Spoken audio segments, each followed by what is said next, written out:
I'm so honored to present these artists tonight.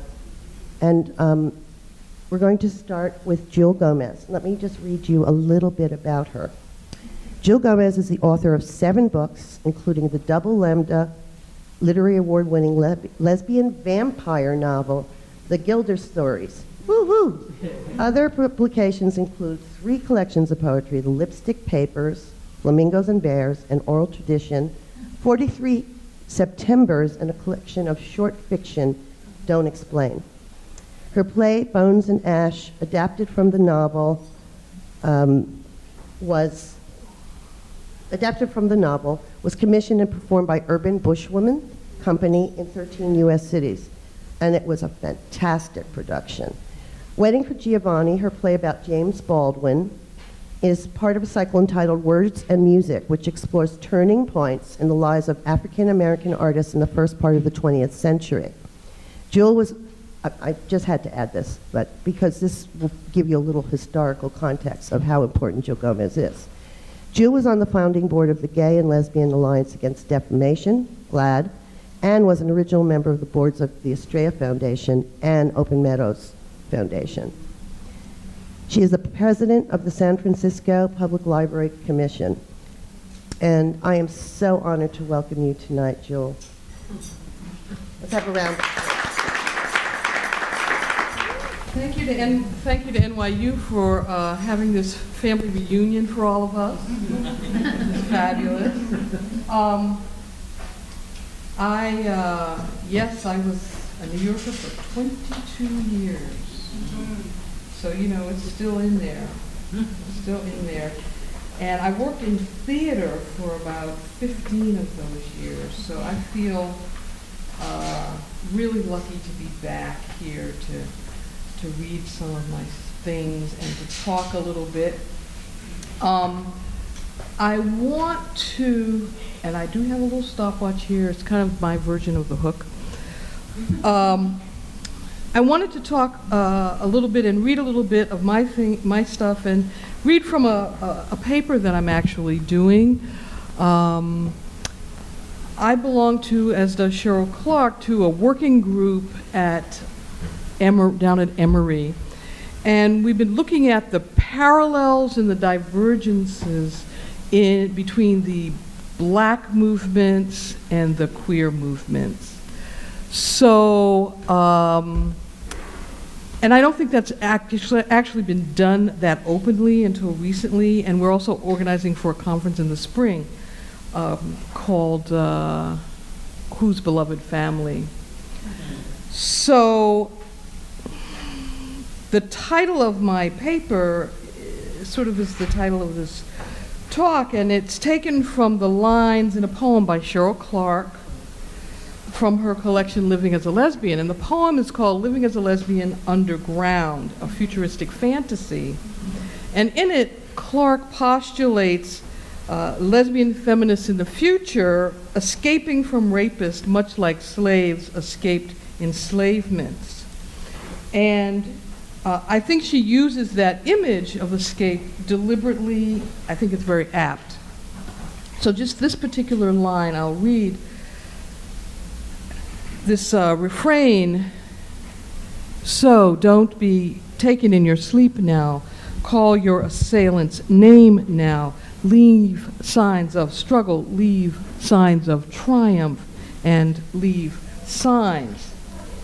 And for me, the importance of this is an urge for all of us to leave signs as guideposts, kind of like the North Star that will lead others in their attempt to escape. That's one aspect of it. But the other aspect of it, for me, is to leave signs as an evidence that we did pass through here, that there is a history of our losses and of our triumphs. And who better to do that than artists? And I feel that that is my role as an artist, to leave those signs. I'm going to read you just a beginning from the Gilder Stories. Some of you may not have read it. It's been in print for 20 years. But, you may have been, creating world peace, so you didn't get to read it. So let me just read a little clip from it. And as far as I can tell, it's still the only black lesbian vampire novel in print. So ahead of the curve of this vampire session. Yeah, it was an interesting experience. And I was told by many people, how dare you connect lesbians, connect black women to vampire lore? I said, I'm a feminist, I can do anything I want. So the story starts in Louisiana, 1850. The girl slept restlessly, feeling the prickly straw as if it were teasing pinches from her mother. The stiff, moldy odor transformed itself into her mother's starchy dough smell. The rustling of the girl's body in the barn hay was sometimes like the sound of fatback frying in the cooking shed behind the plantation's main house. At other moments in her dream, it was the crackling of the brush as her mother raked the bristles through the girl's thicket of dark hair before beginning the intricate pattern of braided rows. She had traveled by night for 15 hours before daring to stop. Her body held out until a deserted farmhouse, where it surrendered to this demanding sleep, hemmed by fear. Then the sound of walking. A man moving stealthily through the dawn light toward her. In the dream, it remained what it was, danger. A white man wearing the clothes of an overseer. In the dream, the girl clutched tightly at her mother's large black hand, praying the sound of the steps would stop, that she would wake up curled around her mother's body on the straw and corn husk mattress next to the big old stove grown cold with the night. In sleep, she clutched the hand of her mother, which turned into the warm wooden handle of the knife she had stolen when she ran away the day before. It pulsed beside her heart beneath the rough shirt that hung loosely from her thin young frame.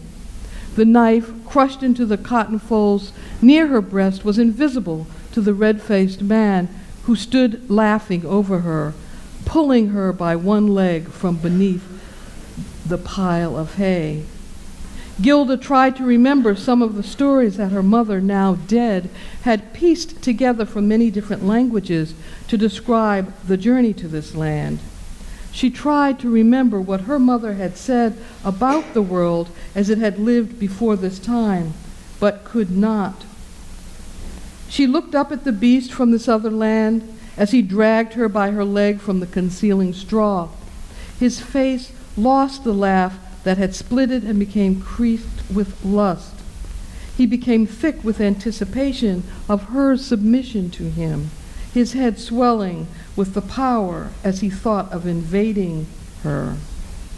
He started to enter her, but before his hand finished pulling her open, while it still tingled with the softness of her insides, she entered him with her heart, which was now a wood-handled knife. So I wanted to write something to remind people that black women and non-black women, but black women in particular, were victimized by slavery in very particular ways. Also that triumph was possible, especially if you grow up to be a vampire, as this girl does.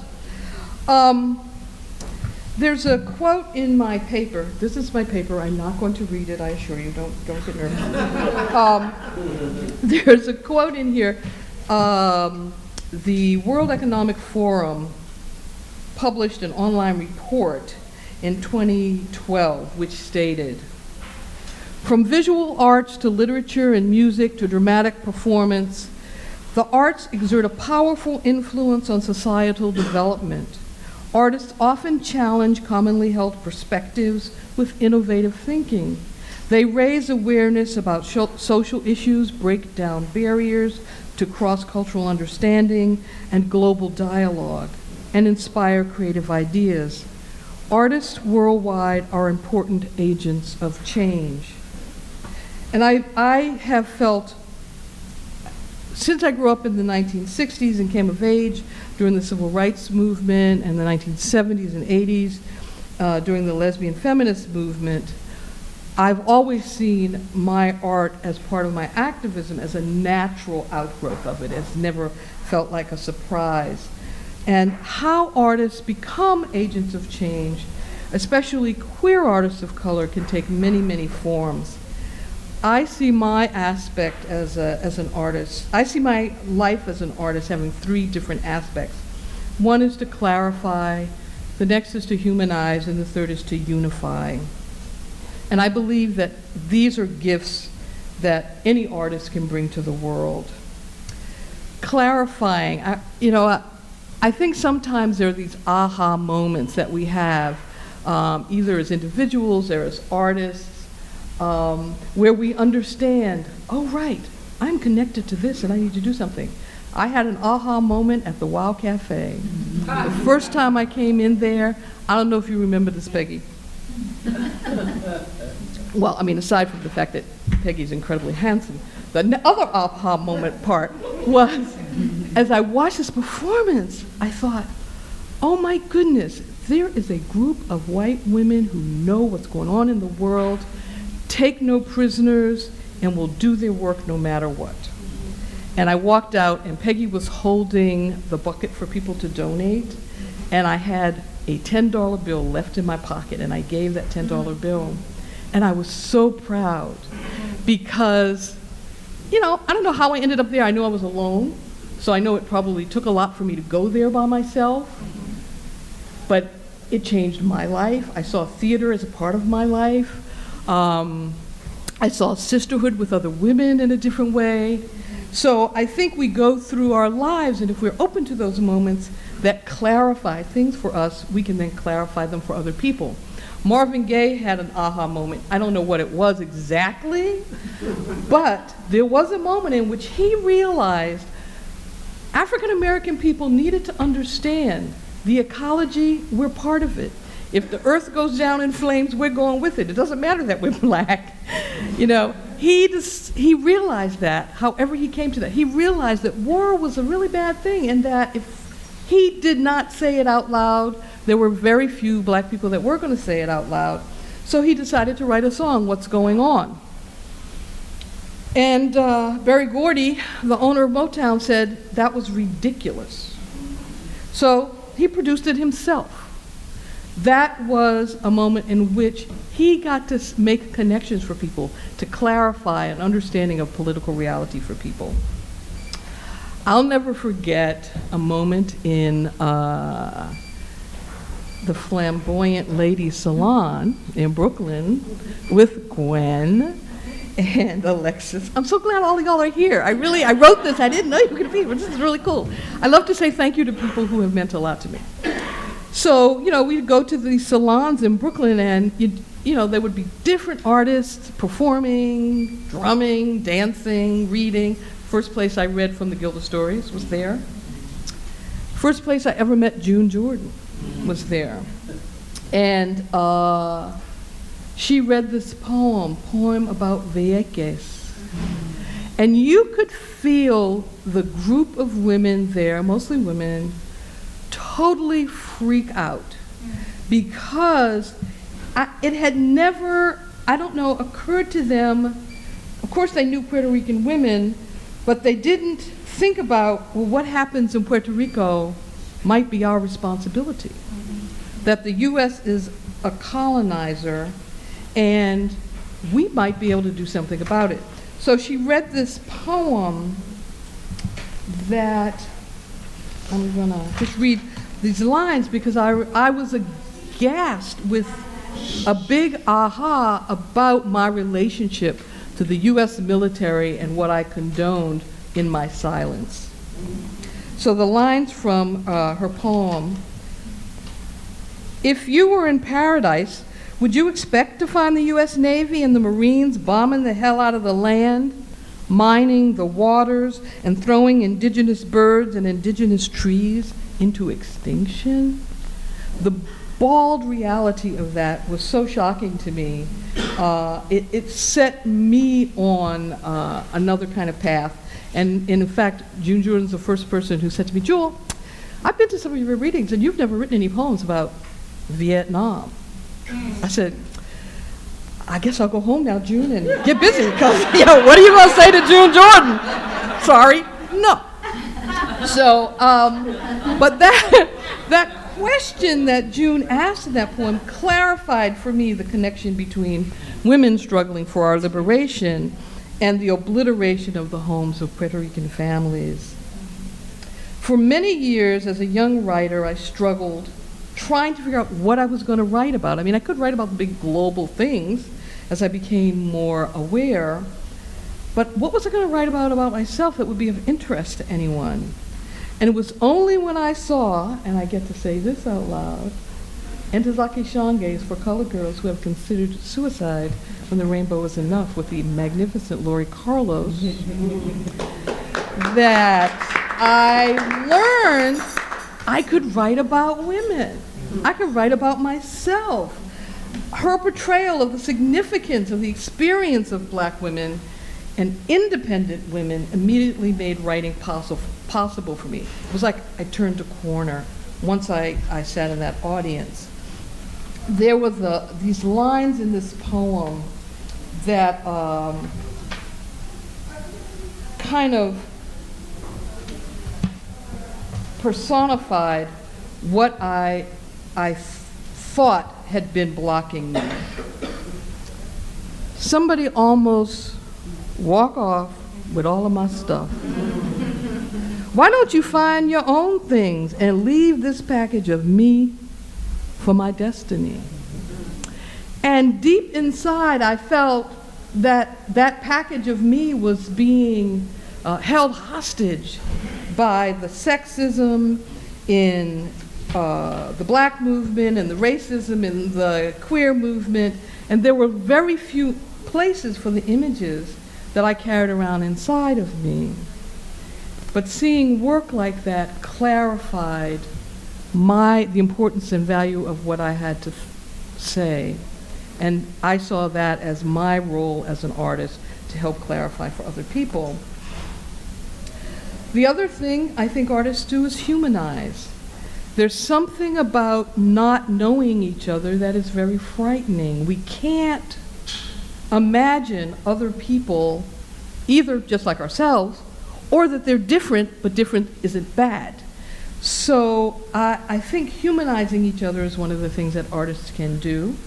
Music to me is a really great way of humanizing, even more than literature, because you don't need to be able to read to listen to a song.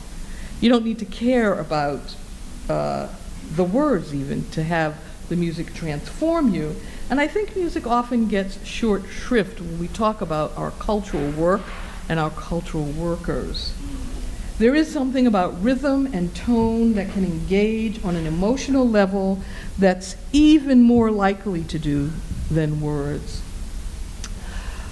Bayard Rustin, who most of you know was black and gay and a civil rights activist, he engineered the 1963 March on Washington 50 years ago.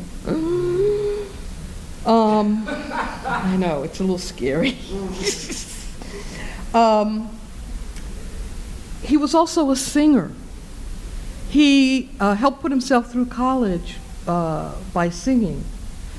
And he sang folk and gospel, and he understood about moving people with music and how that went beyond a simple intellectual understanding of the political principles, that music was a way to get people to emotionally engage.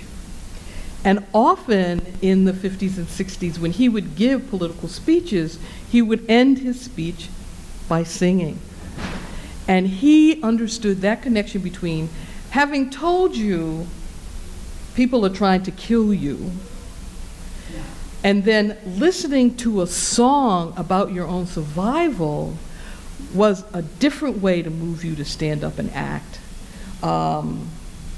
I think years later, the women's movement used music in a very similar way. The women's music concerts and festivals were rich activist ground. And it would be interesting to go to any of those and sit and listen to each other's music, whether it was folk or blues R&B, jazz, rock.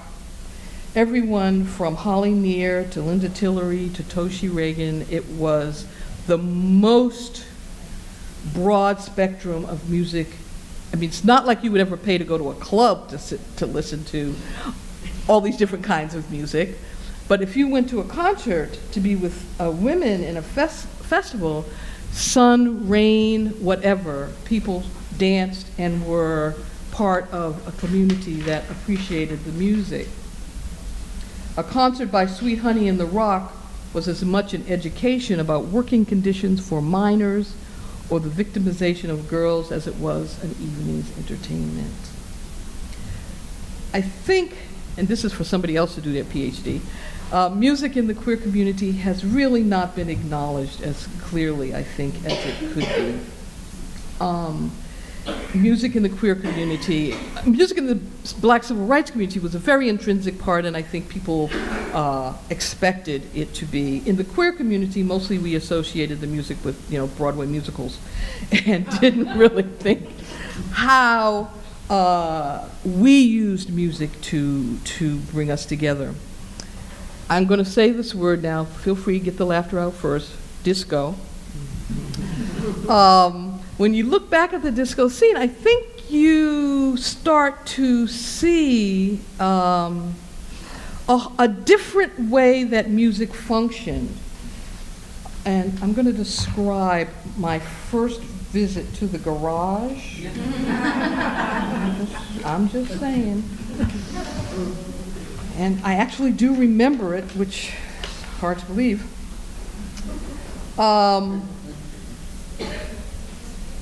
Let's see, where did I say? Where is it? The garage. That's the garage. While women flocked to the woods and concert halls to hear lesbian music performers, gay men more often made their pilgrimage to the disco dance clubs where it was really a man's world. They took Emma Goldman's rallying cry to heart: if I can't dance, I don't want to be part of your revolution. The first time I made my way to the garage, I came with a friend, a guy who offered to bring me in the mid-'80s. And I was like a country girl who just walked in, from the farm and landed in Boys Town. The room was so cavernous, the mirror ball was making me dizzy. The incredibly loud music, the pulse, which was almost ritualistic, and the extended play records that they all sounded alike. So you never knew when to sit down and catch your breath. I think most of the people, they didn't have to do drugs. They were like out of breath. They had no oxygen from all the dancing. And there were performers there. I saw Whitney Houston and Nona Hendrix and Sylvester. And although overt politics was left on the sidelines along with, your shirts, because everybody took them off, because it was so hot. And it was the first time I ever went dancing, and what did I carry in my purse? A towel to have around my neck, because everybody had a towel because you were so hot. But the music developed out of a blend of all kinds of ethnic music. Disco was rock and salsa and R&B layered upon each other, bringing all these things together in ways that had never been brought together before, and bringing the numbers of ethnic groups together on the dance floor that you never saw before. And the mere fact that you could have 400 or 500 queer people, mostly, out in public, that was revolutionary. Because if you think about where we spent most of our times, it was going down into basements, into clubs that were fire traps, and hoping that we did not get arrested. So that there was a club that had a velvet rope and could say come in or not come in, and you'd go in and the room would open up with hundreds of queer people semi-clad. That itself was pretty revolutionary. Because visibility is one of the things that I think queer people are always searching for, and visibility in large numbers, and the open power of sexuality. that men would be openly sexual with each other. That was liberating, and it laid the ground for a lot of what came afterwards. I mean, racism was there, of course, as we all know, because we are in America. But there was something about the way that that music was an amalgamation of so many different things that whoever decides to do their PhD will have fun with that. Even though, you know, people who saw Saturday Night Fever, they blanded it out so much. The music was all about white music and musicians and dancers. It's like you did not, I mean, if you saw any queer people in Saturday Night Fever, I'd be very surprised. But if you think about Sylvester writing and singing, "You Make Me Feel Mighty Real," he was articulating something we all yearned for, whatever part of town we had come from to get to the garage. I want to end with reading a little piece from my most recent play, which is not about vampires, but it's about James Baldwin. And it's called Waiting for Giovanni. And it imagines how James Baldwin, who's one of the finest minds of American literature, how he wrestled with publishing his novel, Giovanni's Room. As a black and gay writer and activist, he spent his life working on integration. Not so much social integration, which he worked on, but personal integration of his interior emotional life and his political self. And I've asked myself, since, you know, people told me, you know, you're going to publish that novel about black lesbian vampires, you know, that's really a horrible thing to do. So I had my own version, but nobody did ever ask me, what will you do if Martin Luther King Jr. will never call you again once the Gilda Stories comes out? Nobody ever asked me that. They did ask Baldwin that. How will you feel if he just refuses to take your calls? And he had black activists, serious black activists, dissing him from, you know, all around the country. Some people who we happen to like today. Eldridge Cleaver, not one of those I like today, since he's someone who thinks rape is okay, called Baldwin's need to have a life as a gay man a racial death wish. So I tried to imagine in my play what Baldwin faced, what he wrestled with before he published Giovanni's Room, which was explicitly gay, not with the subtext, it was explicitly gay, featured a cast of white characters, and is a metaphor for classism and colonialism. And he frames it as a tragic love story, but what most critics and other readers saw was only the sex of the story. And even when they couldn't say the word sex out loud or in print, sex leapt out at them as if it couldn't be about anything else, which is why I think, it's one of the reasons I think Baldwin used white characters and not black characters. Because I think he felt if there were black gay characters, it would be all about them being gay and black and the perversions of black culture.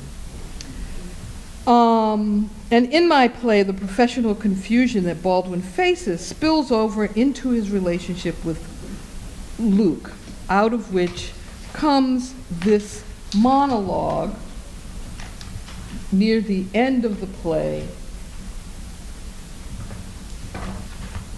the monologue is called Of These Matters, in which when Jimmy is doing the speech, he's just told his publisher, I'm not going to publish this novel. He throws the manuscript at him and the pages are all over the stage, and he is sitting among them. Of these matters, one critic said, I write with unusual candor. Of these matters, what way is that to talk about love, about desire, I suppose it's no surprise that some can't talk of these matters at all. Somewhere in the muck and mire, before we rose up to stand on our hind legs, desire devolved from a bright rose, capable of lighting the dense night, and became a pus-filled wound to be hidden behind drapes drawn tight. Desire is a mystery, bright and dark, damp and slippery, and aridly hot. When I look at Luke, I see it all. In my hands, he feels like a pulsing sun. His life moves through me like photosynthesis, a complex chemical reaction that sharpens my soul, brings me into focus. Then he's sweet butter, soft and intimate, making me want to slather him on crusty bread. I suppose that makes me a baguette. However, I am not fooled by his softness. His body leans in, but he does not. The gossip about his past affairs is no secret on either continent. But the bond between us is electric, and it does travel in both directions.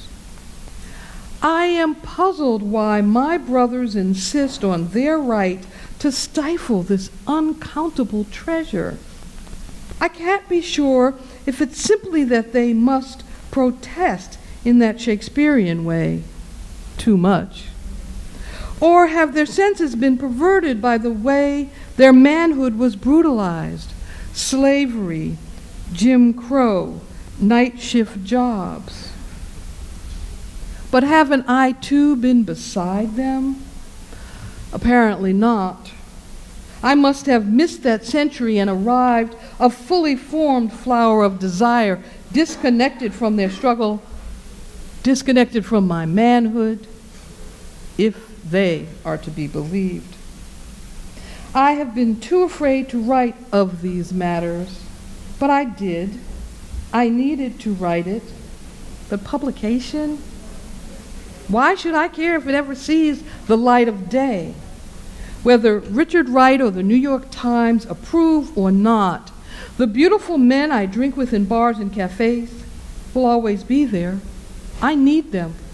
And I need Luke more than I need that goddamn novel, don't I? Don't I? My friend Skip Waters, who I worked with in theater here for years, asked me to write something about James Baldwin, so I wrote a monologue thinking that's what he meant. I ended up with a 2-act play.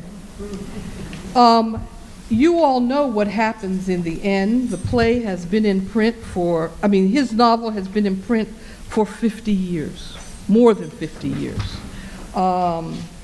Because Baldwin accepted the responsibility that we all have as artists to be an agent of change, no matter the discomfort, embarrassment, or anxiety. Our role is to leave signs for those who come after us, to leave signs of our lives, leave signs of our struggle and of our triumph, signs that will tell others what came before us and help light their way toward the future. Thank you.